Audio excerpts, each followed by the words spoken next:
எப்போதும் அரக மகாதேவா.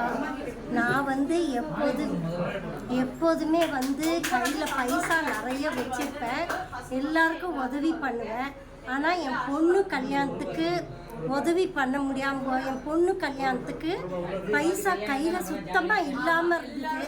உடனே என்ன பண்ணேன், நான் வேலை செய்கிற இடத்துல ஒரு மாமி நீ காஞ்சிபுரம் போயிட்டு வா அப்படின்னு சொன்னேன்.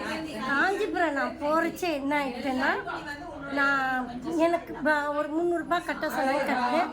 போய் ஒரு பிரசாதத்தை போய் சாப்பிட்டு வாங்க அப்படின்னாங்க. அங்கே போனால் எனக்கு பிரசாதமும் கிடைக்கல. சரி, அரகன் மகாதேவா பெரியவாளை போய் சேவிக்கணும் அப்படின்னு நினச்சா அதுவும் எனக்கு கிடைக்கல.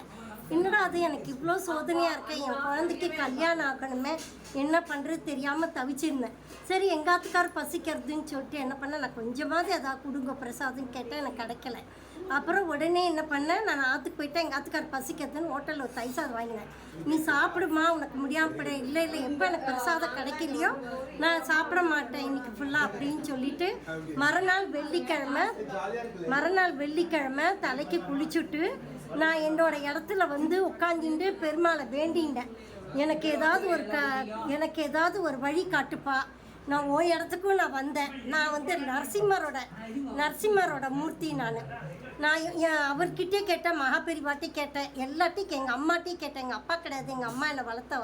எங்கள் அம்மாட்டையும் கேட்டேன், என்ன இது சோதனையாக இருக்குது, என் பொண்ணு கல்யாணம் நடக்கணுமே, என்ன பண்ணுறது தெரியாமல் தவிச்சுட்டு அப்படியே மனசார வேண்டிட்டு அப்படியே படுத்துன்ட்டா ஒரு பெல் அடிக்கிறது. எனக்கு 10 நிமிஷத்தில் அந்த 10 நிமிஷம் அந்த கனவுல என்னன்னா, அங்கேருந்து ஒலி கேட்கறது. எனக்கு இவரோட இது எனக்கு தெரியறது. இவர் கேட்கறது, இவர் சொல்கிறாரு, இவ்வளோ தைரியமான பொண்ணாச்சே, நீ ஏன் இவ்வளோ குழையா போயிட்ட, எழுந்து உன் பொண்ணுக்கு இத்தனை பேருக்கு நீ கல்யாணம் பண்ணி வைக்கிற, உன் பொண்ணுக்கு நீ கல்யாணம் பண்ணி வைக்க மாட்டியா, நீ எழுந்து எல்லாம் மடமடன்னு பண்ணு, எல்லாத்தையும் உனக்கு எல்லாமே நல்லா நடக்கும் அப்படின்னாரு.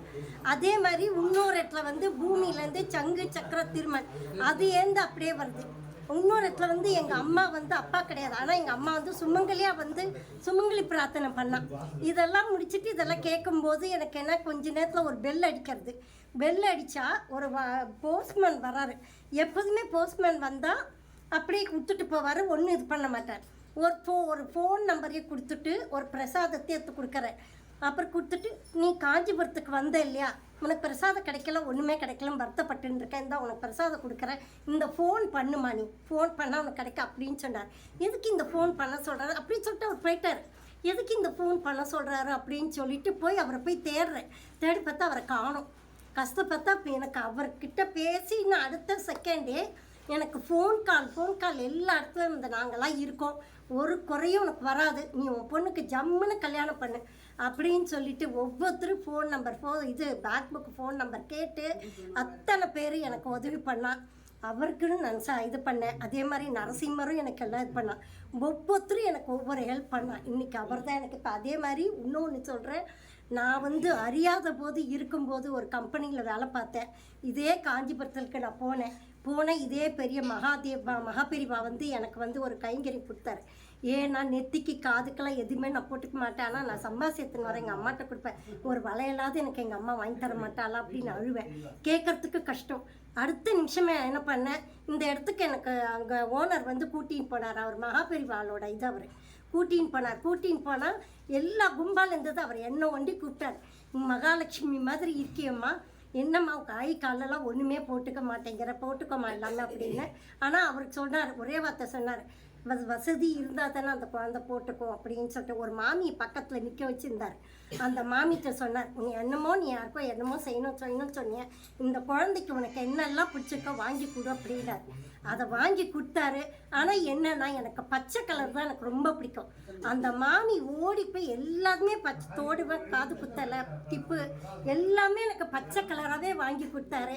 அதே மாதிரி இந்த கம்பெனியில் இந்த பொண்ணை சேர்த்துக்காதீங்கன்னு அந்த ஓனர்கிட்ட சொன்னார். இந்த குழந்தை கையில் அன்னபூரணி இருக்குது, அதனால் அவள் இப்போ புரிஞ்சிக்க மாட்டாள். அவள் இன்னும் கொஞ்சம் போக போக அவள் சொல்லுவாள், அன்னபூரணி கண்டிப்பாக அவள் எல்லாருக்குமே அவள் செய்வாள், கைங்கறி பண்ணுவாள், எல்லாம் பண்ணுவாள் அப்படின்னாரு. ஒரு சமையலும் எனக்கு தெரியாது, எதுவுமே தெரியாது.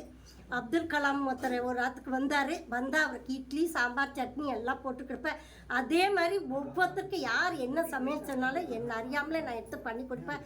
இது வரைக்கும் யாரும் நல்லா இல்லைன்னு சொன்னது கிடையாது. எல்லாருமே எனக்கு நல்லா இருக்கா. எல்லாமே அவர் தான். மகாபெரிவாளோட கைங்கரியை நிறைய பேருக்கு நான் தலிகை பண்ணி போட்டுருக்கேன். ரொம்ப எனக்கு சந்தோஷம்ப்பா. இதுதான்ப்பா எனக்கு வேணும், இந்த கைங்கரியம்.